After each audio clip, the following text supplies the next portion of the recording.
Hello दोस्तों, आप सभी का बहुत बहुत स्वागत है आपके अपने यूट्यूब चैनल हिंदी साहित्य क्लासेस में। और आशा करती हूँ आप लोग बहुत अच्छे हैं और अपनी तैयारी आप लोग बहुत अच्छे से कर रहे हैं। तो चलिए आज की क्लास में जो है पढ़ने वाले हैं संस्कृति और सौंदर्य निबंध को, जिसके लेखक हैं डॉक्टर नामवर सिंह। आशा करती हूँ आप लोगों ने संस्कृति और सौंदर्य निबंध को ज़रूर पढ़ लिया होगा, नहीं पढ़े हैं तो पढ़ लीजिएगा, ठीक है। तो बहुत ही इंपॉर्टेंट क्लास होने वाली है आज की। प्लीज़ आप लोग क्लास छोड़ के मत जाइएगा, क्योंकि आप लोगों के लिए ही है ये क्लास, ठीक है। और बहुत ही महत्वपूर्ण है। महत्वपूर्ण क्यों है, जब पूरी क्लास को आप देखेंगे तो आपको बहुत अच्छे से पता चल जाएगा। और जो है एक नोटबुक और पेन लेकर बैठिएगा, ठीक है, क्योंकि जो भी इंपॉर्टेंट तथ्य हैं उनको आप नोट कर लीजिएगा। नोट क्यों कर लीजिएगा ये भी आपको पता चलेगा कि क्यों जो है सबसे पहले मैं आपको नोटबुक और पेन लेकर बैठने के कह रही हूँ। और आशा करती हूँ कि आप लोग जो है जो भी पढ़ते हैं उनका नोट्स बनाते हैं, ठीक है। नोट्स नहीं बनाएंगे तो बहुत दिक्कत हो जाएगी ना। बार बार रिवीजन आप बार बार वीडियो देख के तो नहीं कर सकते, तो नोट्स बनाना ज़रूरी है, ठीक है। तो चलिए क्लास स्टार्ट करते हैं। आप सभी दोस्तों का एक बार बहुत बहुत स्वागत है। बात करते हैं संस्कृति और सौंदर्य निबंध के बारे में।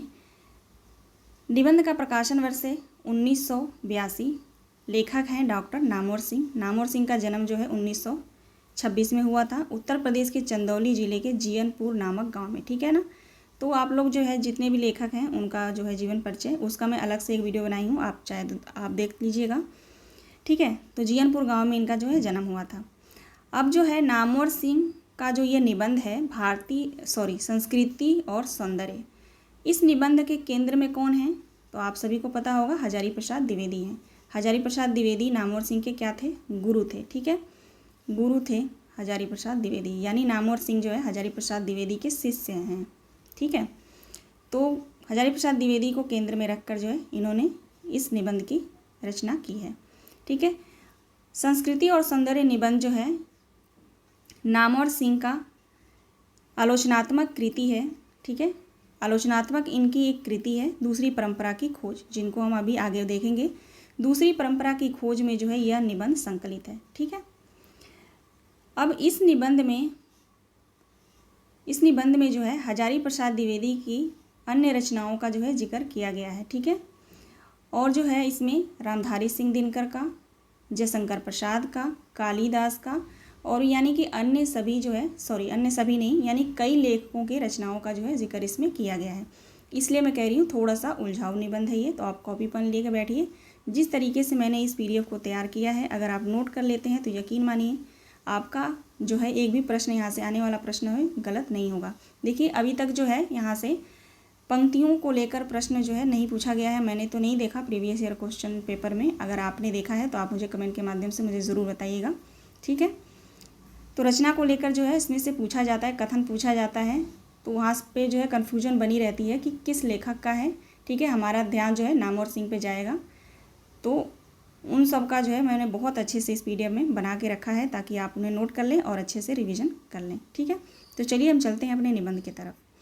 सबसे पहले जो है महत्वपूर्ण तथ्यों को थोड़ा हम जान लेते हैं, उसके बाद आगे बढ़ेंगे। जैसे जैसे आगे बढ़ेंगे वैसे वैसे मैं आपको जो है सब बताती चलूँगी कि कहाँ पे आपको क्या करना है, ठीक है।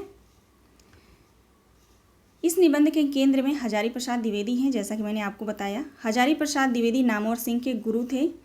इनको जो है ब्योमकेश शास्त्री भी कहा जाता है। हजारी प्रसाद द्विवेदी को ब्योमकेश शास्त्री भी कहा जाता है, आप लोग ध्यान रखेंगे। हजारी प्रसाद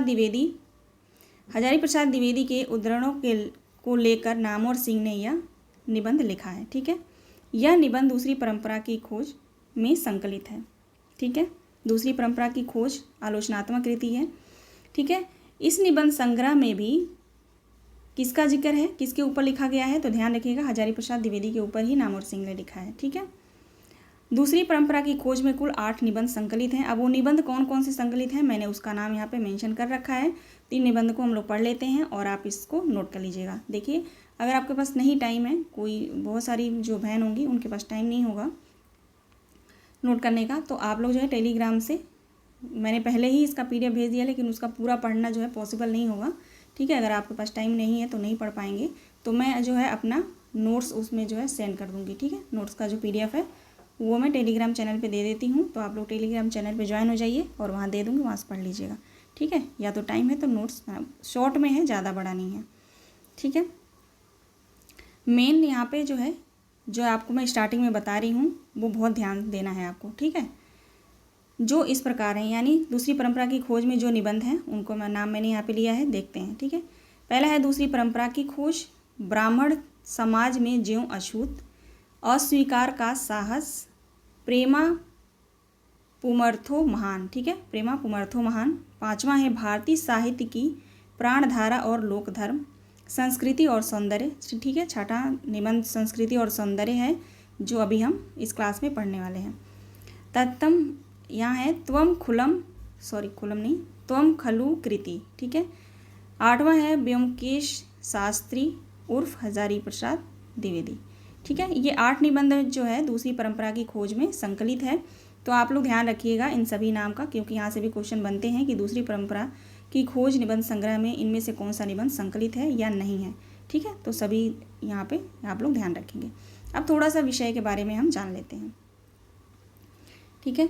संस्कृति और सौंदर्य नामक निबंध में द्विवेदी जी के संस्कृति एवं सौंदर्य संबंधी दृष्टिकोण की व्यापकता और प्रासंगिकता का उद्घाटन किया गया है और यह सिद्ध किया गया है कि द्विवेदी जी बाकी विद्वानों से परंपरा को लेकर कितने अलग हैं, ठीक है। अब आगे देखेंगे थोड़ा सा, यहाँ पे मैंने सारांश लिया है, इस सारांश को देख लेते हैं, उसके बाद जो है पूरा डिटेल में हम चलेंगे, जो वहाँ पे आपको नोट करना ही करना है, ठीक है ना। देखिए, अगर महत्वपूर्ण टॉपिक है ये, अगर आप लोग नोट्स नहीं बना रहे हैं तो बहुत ही मुश्किल हो जाएगा, और ख़ास करके इस निबंध में, संस्कृति और सौंदर्य निबंध में, क्योंकि अभी तक जो है मैंने 8 निबंध पढ़ा दिए हैं, ठीक है। 9वां निबंध है, 2 निबंध और बाकी रह गए हैं, उनको भी कल परसों में मैं कंप्लीट करा दूंगी। उसके बाद जो है पूरा मैराथन क्लास लूँगी, 50-50 प्रश्नों का 2 या 3 जो है क्लासेस लूँगी मैं, ठीक है। प्रश्न मैं सॉल्व कराऊँगी, ठीक है। तो बहुत अच्छे से आपको समझ में आ जाएगा। तो अभी तक जितने भी मैंने निबंध पढ़ाए हैं, मुझे इससे ज़्यादा उलझाऊ निबंध मुझे कोई नहीं लगा। जबकि रामचंद्र शुक्ल का जो निबंध है, कविता क्या है ना, बहुत क्लिष्ट है वो, लेकिन मुझे इससे अच्छा वही लगा। इस मतलब वो मुझे ज़्यादा समझ में आया, समझ में भी आ रहा है, लेकिन इसमें थोड़ा सा कन्फ्यूजन है। तो उसी कन्फ्यूजन को दूर करने के लिए जो है मैंने इसमें आप बहुत अच्छे से मैंने बना रखा है इस वीडियो को, तो आप लोग पूरे वीडियो को ज़रूर देखिएगा, ठीक है। चलिए अब देखते हैं सारांश। सारांश क्या है, ध्यान से देखिएगा। नामवर सिंह कहते हैं, अशोक के फूल केवल फूल की कहानी नहीं, भारतीय संस्कृति का एक अध्याय है, और अध्याय का अनंग लेख पढ़ने वाले हिंदी में पहले व्यक्ति हजारी प्रसाद द्विवेदी हैं, ठीक है। अब ये लाइन आप लोग को याद रखना ही है, जब आप निबंध पढ़ेंगे तो स्टार्टिंग में आपको यही लाइन मिलेगा, यहीं से स्टार्टिंग है, ठीक है। तो आपको ध्यान रखना है, ये आ सकता है, पूछ सकता है कहाँ से लिया गया है, तो ध्यान रखेंगे किसका है या किसने कहा है। तो नामवर सिंह किसके बारे में, हजारी प्रसाद द्विवेदी के बारे में, ठीक है। रचना के बारे में नाम पूछे तो फूल, अशोक का फूल निबंध, ठीक है।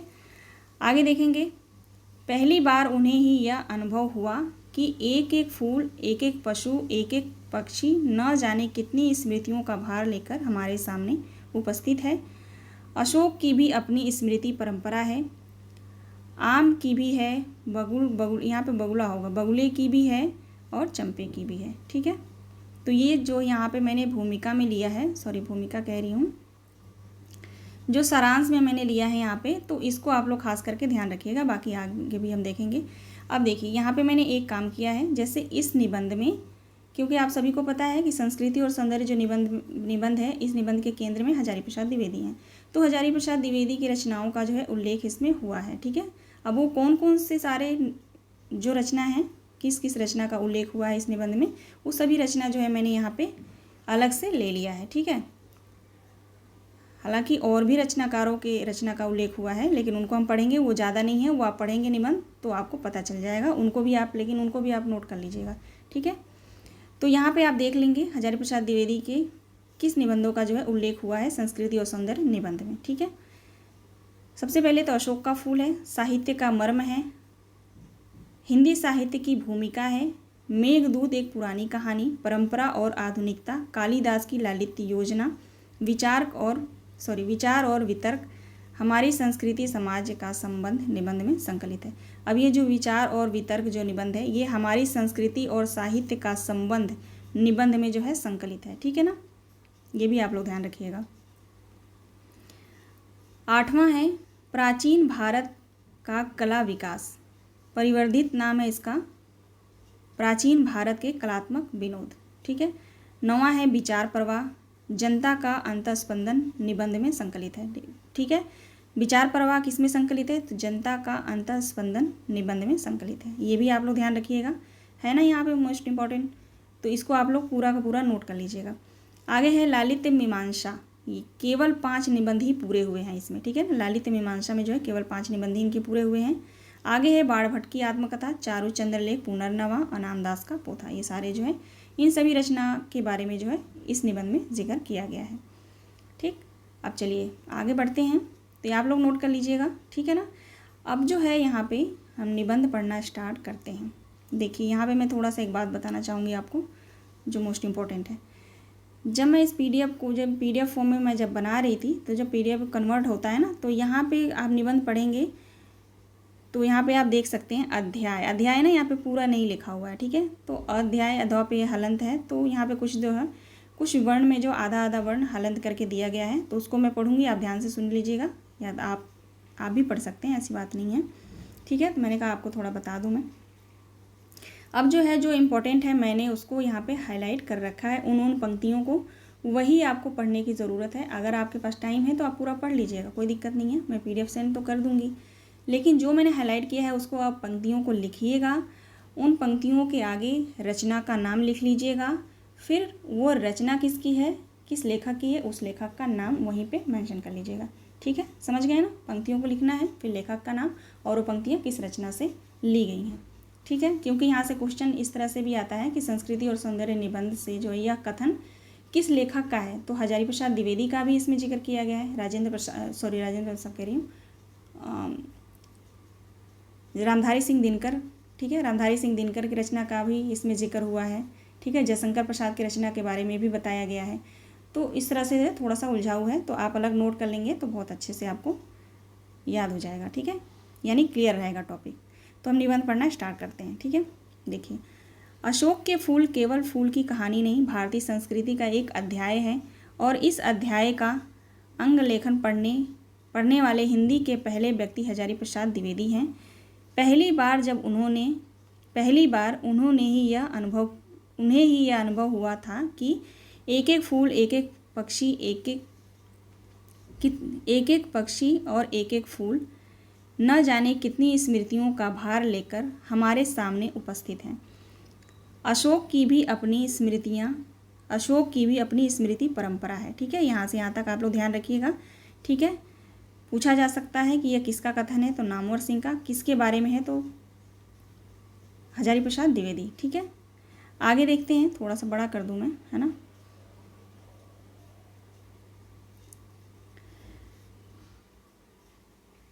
ठीक है, आगे देखेंगे, अशोक की भी अपनी स्मृति का परंपरा था। आगे कहते हैं आम भी है, बबूल भी है, चंपे भी हैं, सब क्या हमें मालूम है। कहते हैं सब क्या हमें मालूम है, जितना मालूम है उसी का अर्थ क्या अस्पष्ट हो सकता है। अब तो खैर हिंदी में भी, कहते हैं अब तो खैर हिंदी में फूलों पर ललित लेख लिखने वाले कई लेखक निकल गए, लेकिन कहने की आवश्यकता नहीं कि अशोक के फूल आज भी अपनी जगह है। ठीक है, यह कथन लाइन देकर पूछा जा सकता है, क्योंकि ये पहला ही पेज है तो मैंने इसको हाईलाइट कर रखा है। आपको पहले पेज को पूरा पढ़ना ही है। ठीक है, वहाँ से प्रश्न ज़्यादा से ज़्यादा कथन को लेके, देखिए कथन से अभी प्रश्न आया नहीं है, अगर आया है तो आपने सॉल्व किया है तो मुझे ज़रूर बताना। ठीक, अपनी जगह है। कालिदास के प्रेमी पंडितों को पहली बार जो है रहस्योद्घाटन से आवश्यक ही धक्का लगा होगा कि जिस कवि को वे अब अपनी आर्य संस्कृति का महान गायक समझते आ रहे हैं, वह गंधर्व, यक्ष, किन्नर आदि आर्यतर जातियों के विश्वासों, ठीक है, देखिए यहाँ पे विश्वासों पूरा नहीं है ना, थोड़ा सा हलंत करके अलग अलग करके वहाँ पे जब पीडीएफ फॉर्म में ये आया तो ऐसे हो गया है। ठीक है, जबकि मैंने थोड़ा सा पढ़ने में दिक्कत होगी, है ना। चलिए कोई बात नहीं, ध्यान देंगे। जातियों के विश्वासों और सौंदर्य कल्पनाओं, ठीक है, सौंदर्य कल्पनाओं का सबसे अधिक ऋणी है। वैसे तो भारत को महामानव सागर कहने वाले रविंद्र ठाकुर, अब यहाँ पे आपको ध्यान रखना होगा, देखिए यहाँ से, वैसे तो भारत को महामानव सागर कहने वाले रविंद्र ठाकुर एक अरसे से यह बतलाते हैं, ठीक है, महामानव सागर कहने वाले कौन है? रविंद्र ठाकुर। एक अरसे से बतलाते रहे थे कि जिसे हम हिंदू राजनीति कहते हैं वह अनेक आर्य और आर्यतर उपादानों का मिश्रण है, ठीक है, किंतु यही संदेश अशोक के फूल के माध्यम से आया तो उसकी चोट कुछ ही थी, ठीक है। आगे देखेंगे, क्या इसलिए यह मनोरंजन, कहते हैं क्या इसलिए, क्या पे है यहाँ पे है, एक मिनट, क्या इसलिए कि यह क्या लिखा है, मनोजमा है ना, वही मैं कह रही हूँ, हलंत देकर यहाँ पे दे दिया गया है ना, यहाँ पे जो है धनुष से छूटा, ठीक है, देख लीजिएगा आप लोग, धनुष से छूटा है, ठीक है, जल्दबाजी मेरे को आ ही नहीं रहा, ठीक है। फूल की मार कितनी गहरी हो सकती है, इसका एहसास कराने के लिए अशोक के फूल के ये 2 वाक्य काफ़ी हैं, ठीक है, ये 2 वाक्य काफ़ी हैं। ये कौन कौन से वाक्य हैं देखते हैं। देश और जाति के विशुद्ध, संस्कृति केवल बात की बात है, ठीक है, संस्कृति केवल देश की बात है, सब कुछ में मिलावट है, सब कुछ अविशुद्ध है, और सच कहा जाए तो आर्य संस्कृति की शुद्धता और अहंकार पर चोट करने के लिए ही अशोक के फूल लिखा गया था, ठीक है। तो ये पूरे लाइन को आप लोग अच्छे से पढ़ लीजिएगा और नोट कर लीजिएगा। उसके बाद आगे देखेंगे, प्रकृति वर्णन करने के लिए ही नहीं, यह निबंध द्विवेदी जी कहते हैं सिर्फ प्रकृति का वर्णन करने के लिए ही नहीं, यह निबंध हजारी प्रसाद द्विवेदी ने शुद्ध पुष्प प्रेम का प्रमाण नहीं बल्कि संस्कृति दृष्टि का अनूठा दस्तावेज है, ठीक है। तो ये पूरे लाइन को आप लोग ध्यान रखिएगा। आगे देखेंगे, ये यहाँ पे होगा मनोरंजन का दर्पण, है ना, इसलिए यह मनोरंजन का, नहीं दर्पण तो नहीं होगा, पता नहीं, यहाँ पे कोई मिसप्रिंट है ना, समझ ही नहीं आ रहा, वहाँ पे देख लीजिएगा आप लोग, ठीक है।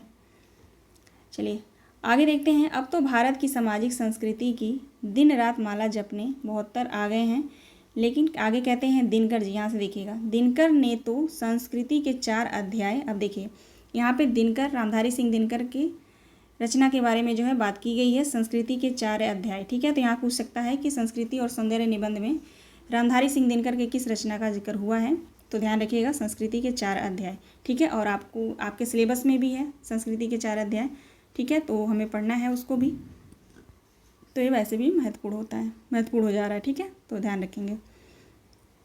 कहते हैं दिनकर ने तो संस्कृति के 4 अध्याय नाम से एक विशाल ग्रंथ ही लिख डाला, ठीक है, किंतु जैसा कि अज्ञेय ने लिखा, अब यहाँ से देखिएगा, किंतु जैसा कि अज्ञेय ने लिखा, काव्य की पड़ताल में तो दिनकर शुद्ध काव्य की खोज में लगे थे। कहते हैं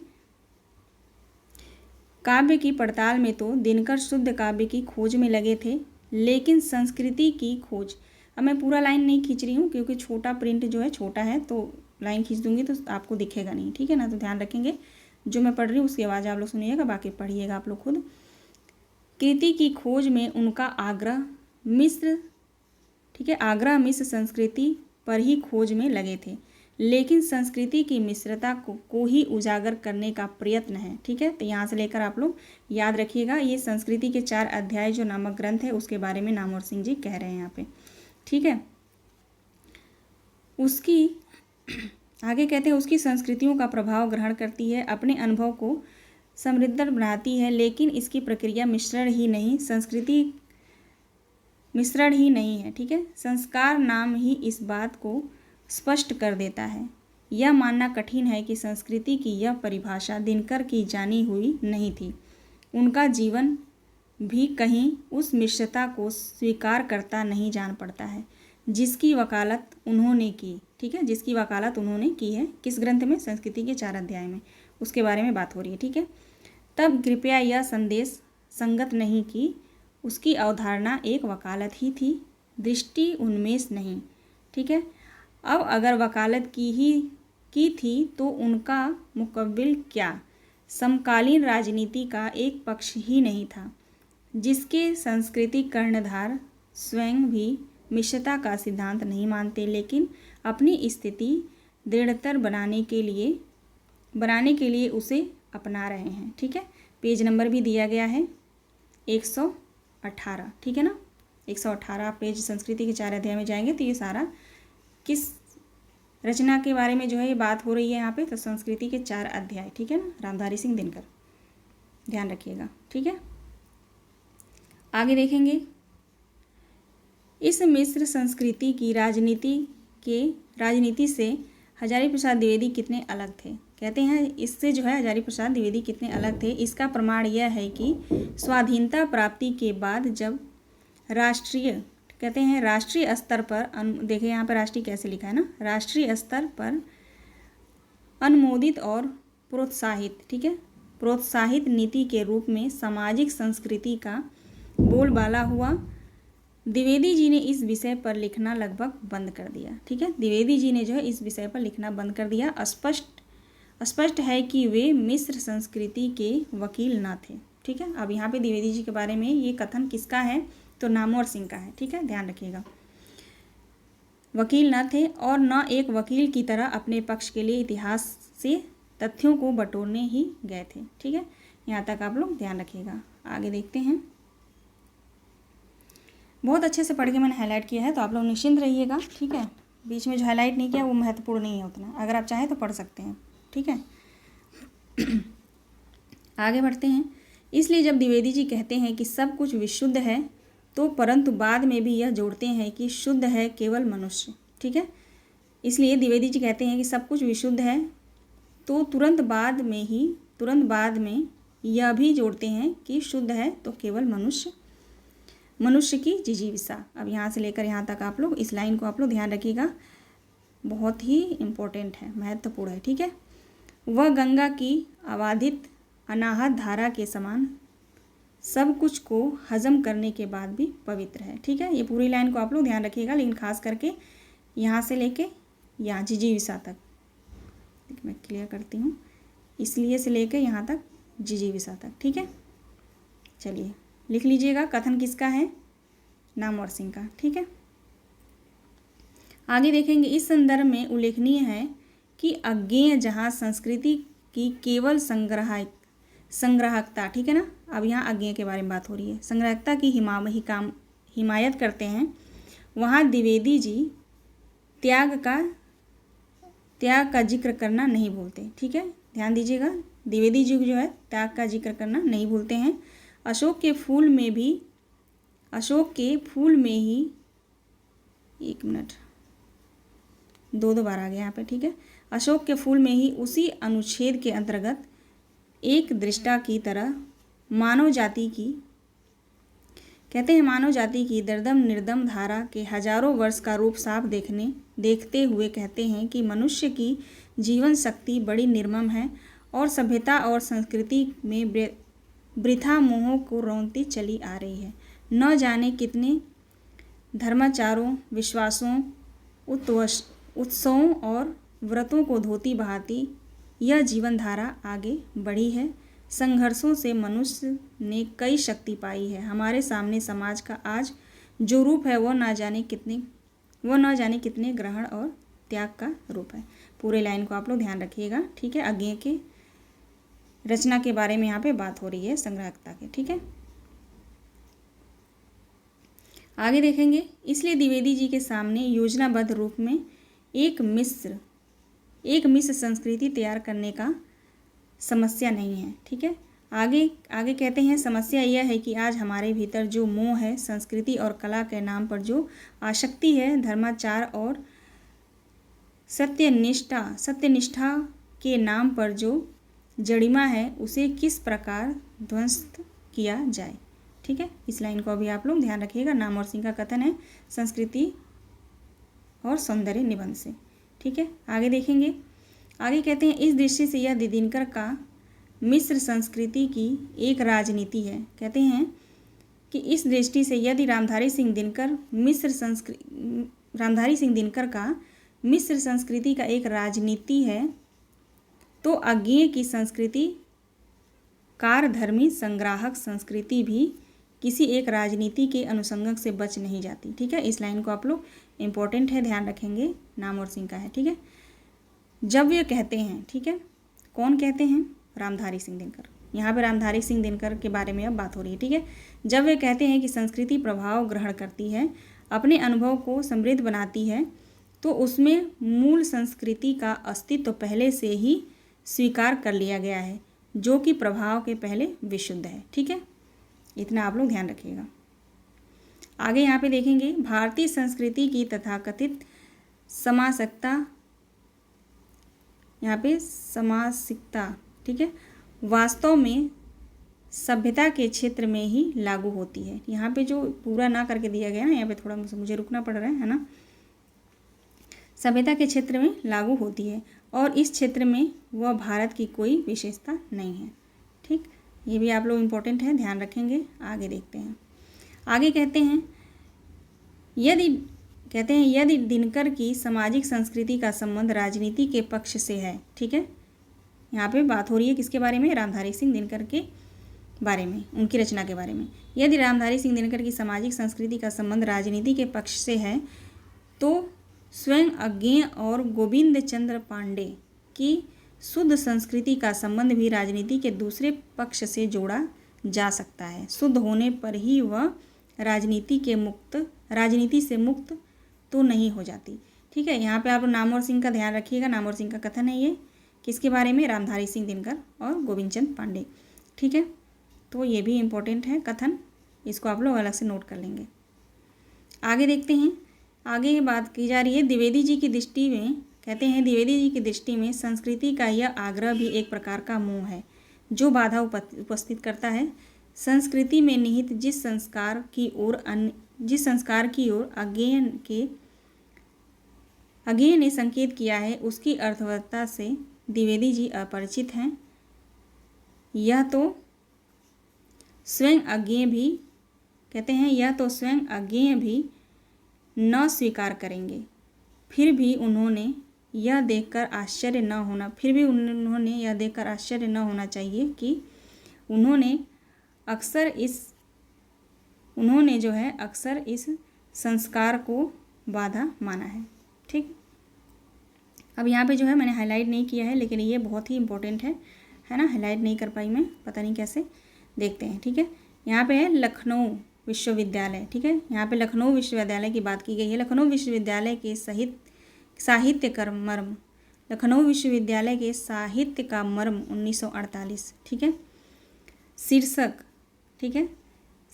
व्याख्यानों। ठीक है, शीर्षक व्याख्यानों में उनका जोर इसी बात पर है। ठीक है, किसके बारे में बात हो रही है? तो अज्ञेय के बारे में।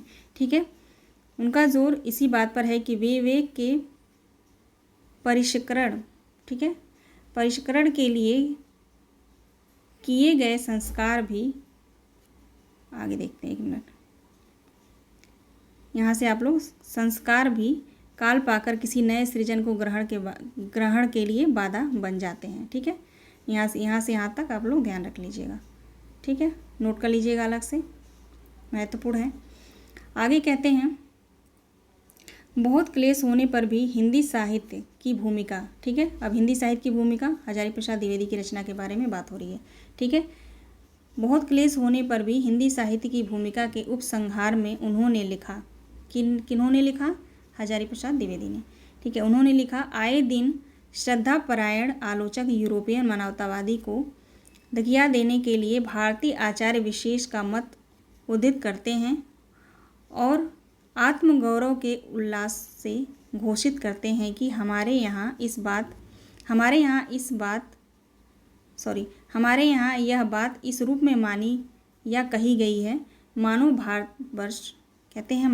भारतवर्ष का मत केवल वही एक आश्चर्य उपस्थित कर सकता है। ठीक है, तो यहाँ से लेकर आप लोग ध्यान रखिएगा। हिंदी साहित्य की भूमिका हजारी प्रसाद द्विवेदी की रचना है। इस रचना के बारे में जो है यहाँ पे बात हो रही है, यानी ये कथन देके पूछा जा सकता है कि किस रचना से है, तो आप लोग ध्यान रखिएगा हिंदी साहित्य की भूमिका, ठीक है, किसका है, हजारी प्रसाद द्विवेदी का। ठीक, यहाँ पे जो है हाईलाइट नहीं किया है, इसको आप लोग पढ़ लीजिएगा, ठीक है।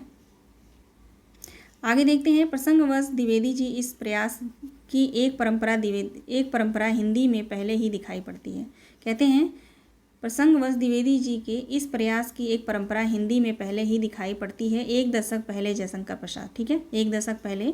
अब यहाँ पे जयशंकर प्रसाद की रचना के बारे में बात आपको देखने को मिलेगा। जयशंकर प्रसाद को भी ऐसे ही भारत व्याकुल लोगों से पाला पड़ा था, ठीक है। अब जयशंकर प्रसाद का पाला किससे पड़ा था, भारत के व्याकुल लोगों से जो है पाला पड़ा था। खैर ये नहीं पूछेगा, कथन देके पूछ सकता है, ठीक है।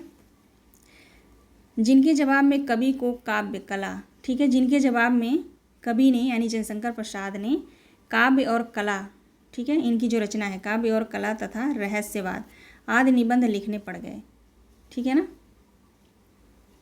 काव्य और कला रहस्यवाद आदि इनको लिखना, निबंध जो है इनका लिखना पड़ा। नए काव्य, ठीक है, नए काव्य प्रयोगों की प्रतिक्रिया के रूप में उन्होंने भी भारतीयता की दुहाई सुनानी पड़ी, उनको भी भारतीयता की दुहाई सुनानी पड़ी। काव्य और कला निबंध का प्रारंभ ही इस प्रकार होता है, ठीक है, इस प्रकार होता है। अब यहाँ से देखेंगे किस प्रकार होता है, यहाँ पे जानना जरूरी है, ठीक है, कि भारतीय, ठीक है। अब यहाँ पे देखिए ये लाइन इंपॉर्टेंट है जो मैं पढ़ने जा रही हूँ, ठीक है, ध्यान रखिएगा। काव्य और कला निबंध से लिया गया है, ठीक है, किसकी रचना है, तो जयशंकर प्रसाद की। क्या जिक्र किया गया है कि भारतीय वाङ्मय की सुरुचि संबंधी विचित्रताओं को बना देते ही अत्यंत शीघ्रता में आजकल अमुक वास्तु अभारतीय हैं अथवा भारतीय संस्कृति की सुरुचि के विरुद्ध हैं, वह देने की परिपाटी चल पड़ी है। प्रसाद ने यह भी लक्षित किया था कि ये सब भावनाएं साधारणतः हमारे विचारों और संगीतता से और प्रधानता अपनी स्वरूप विस्मृति से उत्पन्न नहीं है, ठीक है, उत्पन्न है। यह संकीर्णता और स्वरूप विस्मृति अपनी परंपरा के ऐतिहासिक और वैज्ञानिक विवेचन से दूर हो सकती है, ठीक है, किंतु प्रसाद ने यह अनुभव किया कि इसका ऐतिहासिक और वैज्ञानिक विवेचन होने की संभावना जैसे पश्चात साहित्य में है वैसे ही भारतीय साहित्य में नहीं, ठीक है। यहाँ तक आप लोग ध्यान रखिएगा, पूछ सकता है दे करके कि किस रचना से है, तो काव्य और कला निबंध से, ठीक है, काव्य और कला रहस्यवाद निबंध से। अब बढ़ते हैं आगे देखेंगे। अपनी परंपरा में इस अभाव और अंधकार काल के बावजूद प्रसाद ने रहस्यवाद शीर्षक निबंध में सौंदर्य अनुभूति परंपरा को पुनर्निर्मित करने का प्रयास किया है, ठीक है ना। अपनी इस परंपरा के अभाव में भी अंधकार काल के बावजूद जयशंकर प्रसाद ने रहस्यवाद, ठीक है, रहस्यवाद इनकी रचना के बारे में देखिए जिक्र हुआ है ना। अब ये भी पूछ सकता है कि संस्कृति और सौंदर्य निबंध में जो है जयशंकर प्रसाद की किन किन रचनाओं का जिक्र या उल्लेख किया गया है, तो आप लोग नाम याद रखिए, ठीक है ना। पहले हमने काव्य और कला निबंध को पढ़ा, फिर जो है दूसरा इनका जो रचना है रहस्यवाद, ठीक है। रहस्यवाद शीर्षक निबंध में सौंदर्य अनुभूति, ठीक है, रहस्यवाद शीर्षक से जो निबंध इन्होंने लिखा उसमें किसकी बात की गई है, सौंदर्य अनुभूति परंपरा को पुनर्निर्मित करने का प्रयास इन्होंने किया है। तो यहाँ से क्वेश्चन बन सकता है, तो इसको आप लोग याद कर लीजिए, नोट कर लीजिएगा। इस परंपरा का आरंभ भी ऋग्वेद से ही होता है। किस परंपरा का आरंभ ऋग्वेद से होता है, तो रहस्यवाद का, ठीक है, ठीक है। आगे देखेंगे, किंतु यह आयोजन किंतु यह आर्यजन की वह परंपरा है जिनके प्रतिनिधि इंद्र हैं और इसमें काम की पूर्ण स्वीकृति है, ठीक है, इसमें काम की पूर्ण स्वीकृति है। यहाँ से लेकर यहाँ तक ध्यान रखिएगा। पूछ सकता है किस रचना से लिया गया है, तो रहस्यवाद से लिया गया है, ठीक है ना, जयशंकर प्रसाद का है। आप लोग नाम और सिंह को मत लगा दीजिएगा, ठीक है। हाँ, अगर जयशंकर प्रसाद का नाम वहाँ पे नहीं है, रहस्यवाद नहीं है, पूछता है कि किसके बारे में किस लेखक ने कहा है, तो वहाँ पे नाम और सिंह होंगे, ठीक। आगे देखेंगे, किसी प्रकार की प्रतिक्रिया प्राप्त न होने के कारण यह कहना कठिन है कि द्विवेदी जी प्रसाद द्वारा निरूपित आनंदवादी परंपरा के किस हद तक परिचित थे, किंतु तत्व यह वही परंपरा है जिसका श्रेय गंधर्व, नाग, द्रविड़ आदि आर्योत्तर जातियों को देते हैं। ठीक है, यह कथन जो है किसका है, तो नामवर सिंह का है, ध्यान रखेंगे। आगे देखेंगे महाभारत कालिदास के काव्यों की तुलना। अब यहाँ पे देखेंगे कि महाभारत और कालिदास के काव्यों की तुलना करने में जान पड़ेगा कि दोनों चीज़ें हैं, दोनों दो चीज़ें हैं, कहते हैं दोनों दो चीज़ें हैं। एक में तेज है, यानी किसमें, महाभारत में, ठीक है, महाभारत में तेज है, दृप्तता है, ठीक है, और अव्यय, ठीक है। आगे क्या है यहाँ पे, अव्यय व्यक्ति का वेग है। ठीक है, यहाँ पे जो है थोड़ा सा मिस्टेक, प्रिंट मिस्टेक है, ठीक है, एक मिनट। महाभारत और कालिदास के काव्यों की तुलना करने में जान पड़ता है कि ये दोनों चीज़ें, ये जान पड़ेगा कि दोनों दो चीज़ें हैं। एक में तेज दृप्तता है तो, और दूसरे में जो है अभिनव व्यक्ति का वेग है, ठीक है, अभिनव व्यक्ति का वेग है। तो दूसरे में लालित्य है, ठीक है, दूसरे में लालित्य है, माधुर्य है और व्यंजना की छटा है। महाभारत में आर्य उत्पादन अधिक है। अब यहाँ पे देखिएगा महाभारत में क्या है, तो आर्य उत्पादन अधिक हैं और कालिदास के काव्यों में आर्येतर, ठीक है। महाभारत में आर्य के उत्पादन अधिक है और कालिदास के काव्य में क्या है, आर्येतर, ठीक है, यानी आर्य के लोग, ठीक है। जिन लोगों ने भारतीय शिल्पशास्त्र का अनुशीलन किया है वे जानते हैं कि भारतीय शिल्प में कितने आर्येतर उत्पादन हैं और काव्यों तथा नाटकों में उनका कैसा अद्भुत प्रभाव पड़ा है। अब ठीक है, यहाँ से देखेंगे पता चलता है कि सांची भरौत, देखिए सांची भरौत का भी यहाँ पे जिक्र हुआ है, ठीक है ना, तो ध्यान रखिएगा सांची भरौत का भी जिक्र किस निबंध में किया गया है, तो संस्कृति और सौंदर्य निबंध में, ठीक है। सांची भरौत आदि के चित्रकारी यक्षों और नागों की पूजा करने वाली एक सौंदर्य प्रिय जाति थी, ठीक है ना, सौंदर्य प्रिय जाति थी, ठीक है, जो सामान्यतः उत्तर भारत के पक्ष असम तक फैली हुई थी। अब कहाँ तक फैली हुई थी, तो असम तक, इस बात का भी आप लोग ध्यान रखेंगे। सॉरी, आगे देखेंगे इसी क्रम में आगे भरत मुनि। अब देखिए भरत मुनि के नाट्य शास्त्र का भी जिक्र हुआ है, इसका आप लोग खास करके ध्यान रखेंगे, लिख लीजिएगा इसको भी। इसी क्रम में आगे भरत मुनि के नाट्य शास्त्र के बारे में भी उनके आर्यों की विद्या न मानने वाले मत का जिक्र किया करते हैं। शुरू में कथा बताया गया है कि ब्रह्मा के नाट्य देव नामक पांचवें वेद की सृष्टि की थी, ठीक है। अगर आर्यों के वेदों में इसका कुछ भी संबंध होता तो पंडितों का अनुमान है कि इस कथा की ज़रूरत नहीं होती।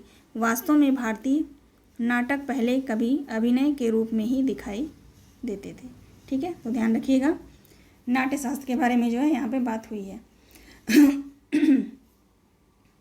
आगे बढ़ते हैं, आगे देखते हैं यह भक्ति काव्य को छोड़कर, एक मिनट,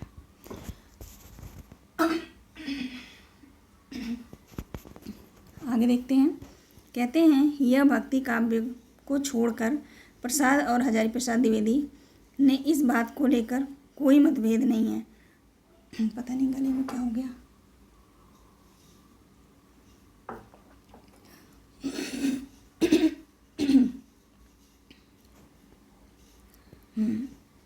कहते हैं कोई मतभेद नहीं है, अंतर केवल यह है कि प्रसाद जिसे आर्यों के एक समुदाय की परंपरा कहते हैं तो हजारी प्रसाद द्विवेदी उसे विभिन्न आर्येतर जातियों का अवदान मानते हैं, ठीक है। यह कथन देकर पूछ सकता है किसका है, तो नामवर सिंह का। आप लोग ध्यान रखिएगा, गला थोड़ा मेरा खराब हो गया था अभी, उसके लिए वेरी वेरी सॉरी।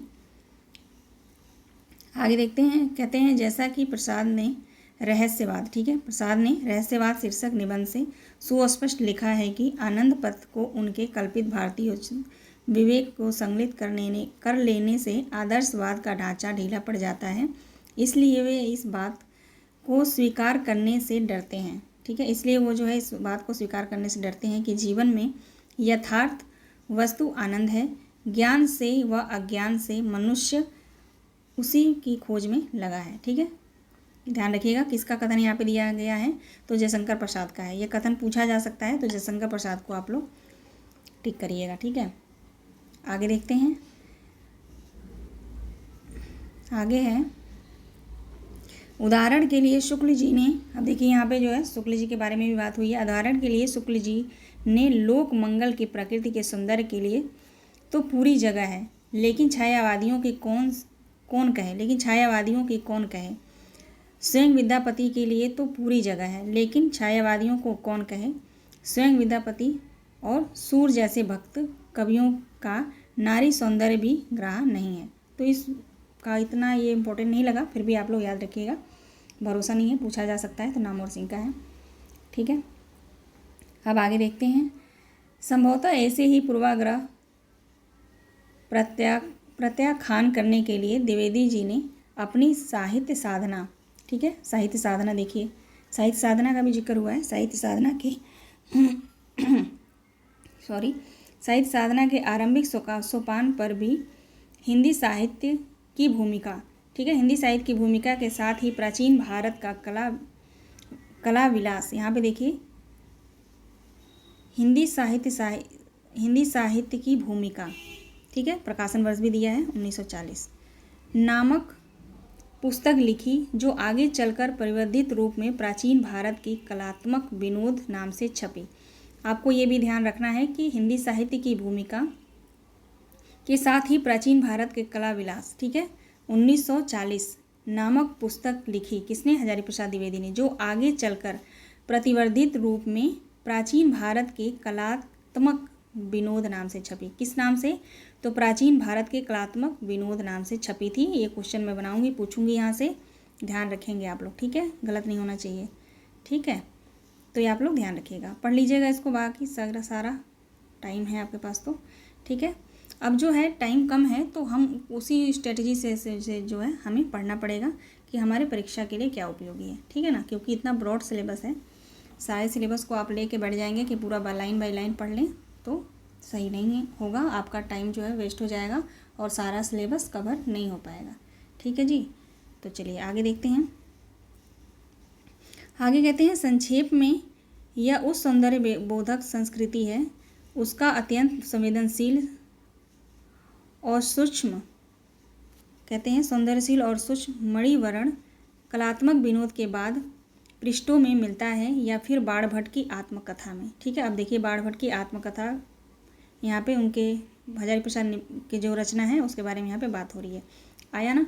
बाणभट्ट की आत्मकथा, चारू चंद्रलेख, पुनर्नवा, अनामदास का पोथा जैसी सृजनात्मक कृतियों के उन प्रसंगों में जहाँ नारी सौंदर्य अपने पूरे वैभव के साथ प्रकट होता है तथा नृत्य कला के प्रदर्शन के अवसर अक्सर उपस्थित होते हैं। ठीक है, तो यहाँ से यहाँ तक आप लोग ध्यान रखेंगे। आगे देखते हैं, आगे कहते हैं, इस सौंदर्य बोधक को सामंती संस्कृति का पर्याय समझ लिए जाने का भ्रम न हो। इतनी मुझे तो थोड़ी गुस्सा आ रही है कि मैं इस तरह से PDF मैंने बना दिया है कि पढ़ने में प्रॉब्लम हो रही है।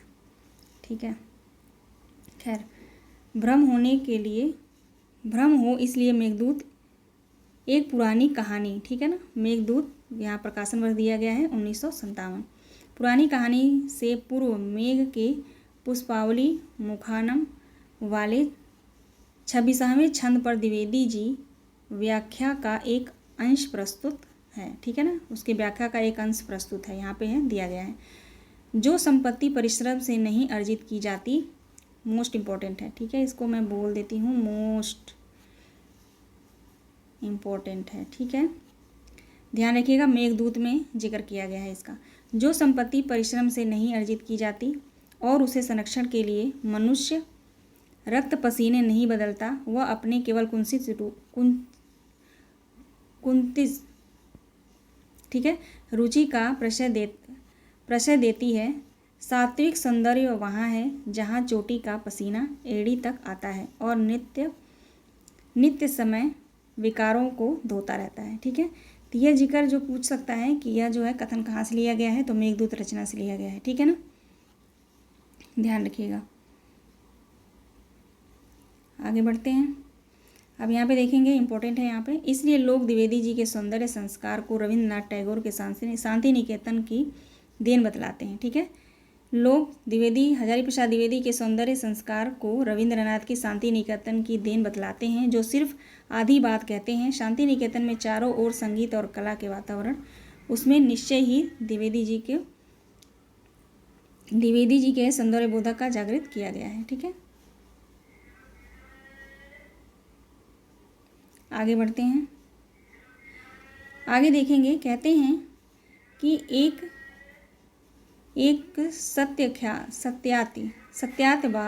सत्यवती है ना, ये हलंत की वजह से सत्यख्याति होगा। सत्यख्यातिवादी की तरह द्विवेदी जी कहते हैं कि जनता के अंतःकरण में अगर सौंदर्य के प्रति सम्मान का भाव नहीं तो जनता कभी सौंदर्य प्रेमी नहीं बना जा सकती। ठीक है, ये ध्यान रखिएगा, हजारी प्रसाद द्विवेदी का कथन है यहाँ से। किंतु उनका विश्वास है कि जनता के भीतर कहते हैं जनता के भीतर वस्तु तब पड़ी हुई है, उपयुक्त जो है उद्दीपक के अभाव में वह स्पंदित नहीं हो रही है। ठीक है, तो यहाँ पे आगे आप लोग पढ़ लीजिएगा इसको। ठीक है, इंपॉर्टेंट है, तभी मैंने हाईलाइट किया है। आगे देखते हैं। आगे कहते हैं, जीवन को सुंदर ढंग से बिताने के लिए भी जीवन को एक रूप देना चाहिए। बहुत से लोग कुछ भी न करने को भलापन समझते हैं, यह गलत धारणा है। सुंदर जीवन क्रियाशील होती है, क्योंकि क्रियाशीलता ही जीवन का रूप है। क्रियाशीलता को छोड़कर जीवन का सौंदर्य टिक नहीं सकता। ठीक है, आगे द्विवेदी जी के अनुसार इस भाव को चलित जन समाज अनंत राजनीति और आर्थिक शक्तियों का करने का प्रयास किया है। ठीक है, तो यहाँ से लेकर यहाँ तक ये लाइन आप लोग ध्यान रखेंगे। आगे देखेंगे, नोट कर लीजिएगा। ठीक है, अंतिम दिनों में लिखित परंपरा और आधुनिकता शीर्षक लेख में वे कहते हैं, जो मनुष्य को उसकी सहज वासनाओं और अद्भुत कल्पनाओं के राज्य से जो है वंचित करके भविष्य में उसे सुखी बनाने और सपने को देखता है, वह ठूठ कर्तव्यपरायण कठमूलता को हो सकता है। ठीक है, आधुनिक बिल्कुल नहीं हो सकता। वह मनुष्य को समूचे परिवेश के विच्छिन्न करके हाड़ मांस का यंत्र बनाना चाहता है। यह न तो संभव है न वांछनीय। ग्रंथावली यहाँ पे देखिए 363 पेज पे जो है यहाँ पे दिया गया है, उस पेज में जो है संकलित है। ठीक है, यहाँ से लेके यहाँ तक आप लोग ध्यान रखिएगा। आगे देखते हैं, आगे बात करते हैं। यह आकस्मिक नहीं कि अंतिम दिनों में सौंदर्य शास्त्र पर ललित मीमांसा नाम की एक पुस्तक लिख रहे थे। ठीक है, सौंदर्य शास्त्र पर ललित मीमांसा किसने? हजारी प्रसाद द्विवेदी।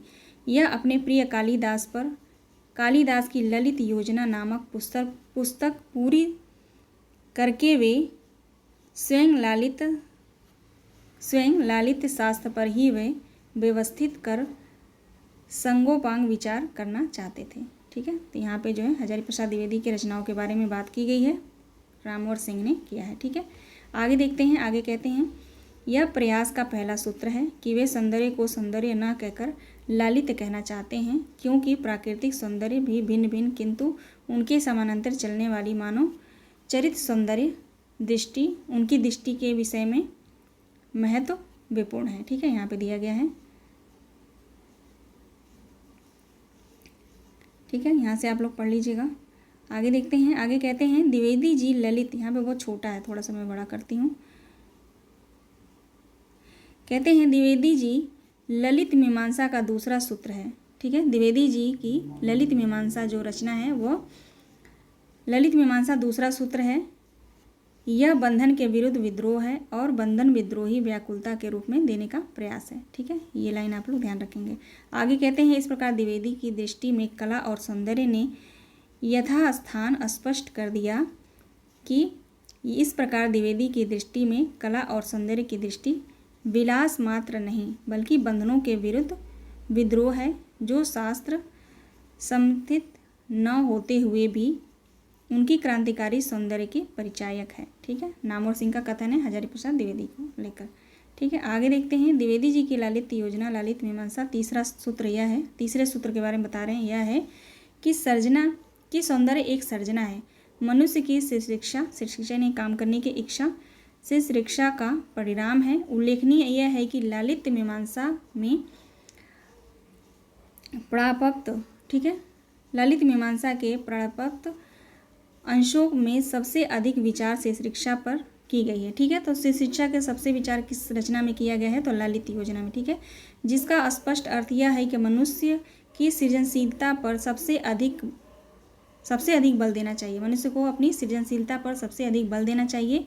विवेचना की शब्दावली, एक मिनट, विवेचना की शब्दावली यह पुरानी है और प्रायः शैव और शाक्त दर्शनों की इंच और क्रिया शक्ति का सहारा लिया गया है, किंतु अंततः यह आध्यात्मिक शब्दावली के बीच मनुष्य की वह सृजनात्मकता शक्ति वह प्रकाशित होती है जो सौंदर्य कला और संस्कृति के मूल में है।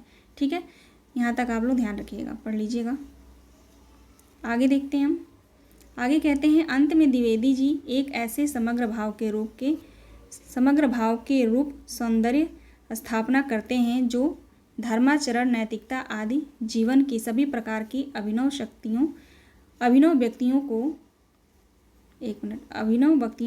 को छाप कर सबको अनुभूति करके सबको अंतर्ग्रहित करके समग्र भाव का प्रकाश करता है। ठीक है, आगे यहाँ से देखेंगे, भाषा में, मिथक में, धर्म में, काव्य में, मूर्ति में, चित्र में बहुधा अभिनय व्यक्ति मानवीय इच्छा शक्ति, ठीक है, यहाँ पे मानवीय इच्छा शक्ति का अनुपम विलासी वह सौंदर्य है जिसकी मीमांसा का संकल्प लेकर हम चले हैं। ठीक, यहाँ तक आप ध्यान रखिएगा। ये जो है बिल्कुल लास्ट का लाइन है, तो आप पूरा यहाँ से यहाँ तक पढ़ लेंगे। ठीक है, आगे की लाइन है, मीमांसा दुर्भाग्यवश अपूर्ण रह गई। ठीक है, मीमांसा दुर्भाग्यवश अपूर्ण रह गई। ठीक है, तो आप लोग ध्यान रखिएगा। ऊपर स्टार्टिंग में मैंने बताया था ना किस किस निबंध के बारे में जो है उल्लेख किया गया है, हजारी प्रसाद के निबंधों को मैंने बताया स्टार्टिंग में। तो उसमें जो है एक निबंध उनका जो है अपूर्ण रह गया था, तो वो कौन सा था? तो मीमांसा दुर्भाग्य। ठीक है, ये ध्यान रखिएगा। मीमांसा दुर्भाग्य अवश्य अपूर्ण रह गई, पर संकल्प सार्थक है। जनता का अतः स्पंदन ही नहीं बल्कि अन्य रचनाओं के प्रकाश में ललित मीमांसा के सूत्रों को देखें तो स्पष्ट है कि जीवन समग्र विकास, यानी ललित, यहाँ पे जो ललित मीमांसा जो है उसके बारे में बात की जा रही है। ठीक है, स्पष्ट है कि जीवन की समग्र विकास और सौंदर्य वस्तुतः एक सृजन व व्यापार है। इस सृजन की क्षमता मनुष्य में अंतर्निहित है। वह इस सौंदर्य सृजन की क्षमता के कारण मनुष्य है। इस सृजन व व्यापार का अर्थ बंधनों के विद्रोह, इस प्रकार सौंदर्य विरोध है। ठीक है, यहाँ पे कुछ लाइन जो है रिपीट इसमें हो गया है। पीडीएफ में पता नहीं इस तरह हो गया है, तो पढ़ने में मुझे भी थोड़ी सी प्रॉब्लम हुई है ना, छोटा भी है, तो उसके लिए आप लोगों से माफ़ी मांगना चाहती हूँ। लेकिन ठीक है, आप लोग समझ के पढ़ लीजिएगा। आराम से पढ़ेंगे समझ के तो बहुत अच्छे से आपको पता चलेगा। ठीक है, तो पीडीएफ के लिए आप लोग टेलीग्राम ज्वाइन कर लीजिएगा। ठीक है, जो भी थोड़ी गलती हुई है पढ़ने में उसके लिए माफ़ी चाहती हूँ। ठीक है, चलिए मिलते हैं नेक्स्ट वीडियो में। पूरी कोशिश करूँगी कि इस बार पीडीएफ ऐसा ना बने। आप सभी दोस्तों का बहुत बहुत धन्यवाद। इतना कीमती समय देने के लिए। स्वस्थ रहिए, अपने स्वास्थ्य का ध्यान रखिए और अपनी तैयारी करते रहिए। मिलते हैं नेक्स्ट वीडियो में। आप सभी दोस्तों का बहुत बहुत धन्यवाद।